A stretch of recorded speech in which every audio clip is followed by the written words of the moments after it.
so much for coming on today. We always love talking to you. Ella Whelan there. Well, let's talk now to Catholic chaplain Father David Palmer. You're chaplain of the University of Nottingham, but initially you were blocked from taking up your role for your beliefs, including those on abortion. I realise this is such a contentious issue, but if you could outline where you stand in terms of a woman's right to choose to terminate a pregnancy. I think one of the issues is the starting point is often different. So, as you'll know, pro-life people don't refer to themselves as anti-abortion, but pro-life, and people who are pro-abortion don't call themselves pro-abortion, but pro-choice. And the terms that are used, I think, reflect sometimes the ability that we kind of talk across each other. So, from a Catholic point of view, life is sacred, and therefore life is to be cherished, respected, protected. And that's because we believe that life is created, humans are created in the image and likeness of God. So then the question comes, well, if life is sacred, at what point does life start? And as someone said earlier on this programme, the only place that a new life comes into being, a new being comes into being, is at the moment of conception. Beyond that, it's a progression, a development, continuous development, but the human life is there. So if one actually believes that life is sacred, then it has to be protected. And the Church teaches that that's inviolable, that this is unchangeable teaching. Then the issue about the women's right to choose, I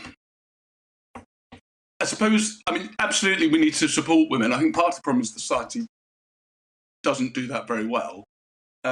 And indeed, in my parish, a group has just set up recently a crisis pregnancy centre where we actually, women that want to access us, we actually have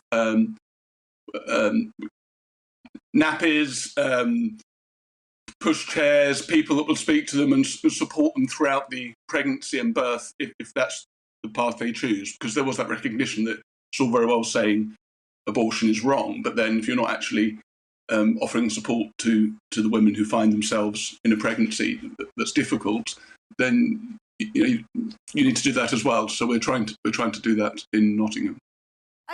Does that suggest then that where we have a situation now where a quarter of all pregnancies, more than a quarter of all pregnancies, are being terminated, there are women out there who feel like they do not have the bandwidth, the ability to be able to bring up a child? Is that, do you think, a huge part of this problem, that actually we've slipped into a society where men can be feckless and reckless and women don't want to be left holding the baby?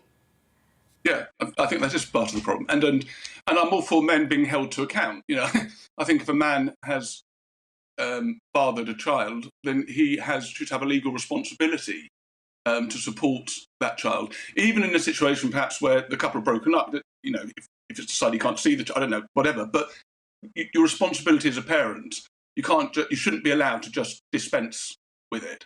And I think I can't say for all women, but there's lots of women who just think I haven't got the resources emotionally, physically, materially to actually deal with this now.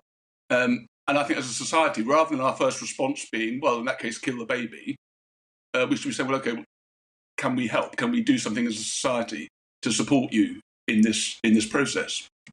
But what about when it's actually a quite extreme circumstance? For example, a woman who has become pregnant as a result of a sexual attack, or a woman whose own life is at risk if they take a pregnancy to full term. In those situations, is there a caveat that says, well, considering how traumatic or how dangerous that might be to the woman's own health, that actually having an abortion might be something that could be considered? Well, what the Church would teach is that the direct abortion, the procurement of a direct abortion, either as a means or an ends, is always intrinsically evil. Now, in the example you give of a woman's life in danger, if the procedure to save the woman's life actually, as an indirect result, can lead to a miscarriage then that there is a sort of moral licitness in that situation. Rape, people bring up rape or sexual assault, which is completely understandable, and I accept that's an extremely hard situation, and I know this from personal experience of people I know in my life. But it's nevertheless the Church would say that the baby is also a victim. But the other thing to bear in mind, of course, is that abortions being procured because of rape are extremely rare. And as you know, there's over 200,000 abortions last year. The vast, vast majority of abortions have nothing to do with rape or sexual assault. Father David Palmer, thank you so much for coming on today and giving us your candid